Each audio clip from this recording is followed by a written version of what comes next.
আমরা হাদিসের অর্থটি আমরা দেখলাম, এখন আমরা হাদিসের গুরুত্বপূর্ণ শব্দগুলো একটু দেখি। যেমন আদরাকা মানে পাওয়া, জানতে পারা।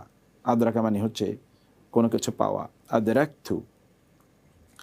তারপর হচ্ছে আন-নবুওয়া মানে হচ্ছে নবুয়ত, নবীর কাজ। আল উলা পূর্ববর্তী, প্রাক্তন। এখান থেকে আউয়াল শব্দের ফেমিনিন জেন্ডার হলো আল উলা। তাস্তাহি মানে হচ্ছে লজ্জা করো, তুমি লজ্জা করো। শব্দের কি থেকে এসছে? হায়া থেকে এসছে। হায়া, আমরা জানি যে হায়া মানে লজ্জা। হায়া আমরা বলি না হায়া শরম কোনো কিছুই নাই, হায়াম মানে লজ্জা।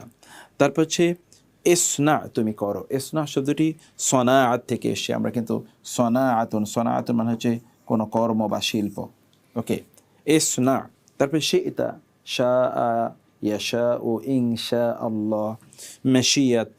শিইতা মানে তুমি চাও, তুমি চাও। এই শব্দগুলো আমরা এই হাদিসের মধ্যে দেখতে পাই।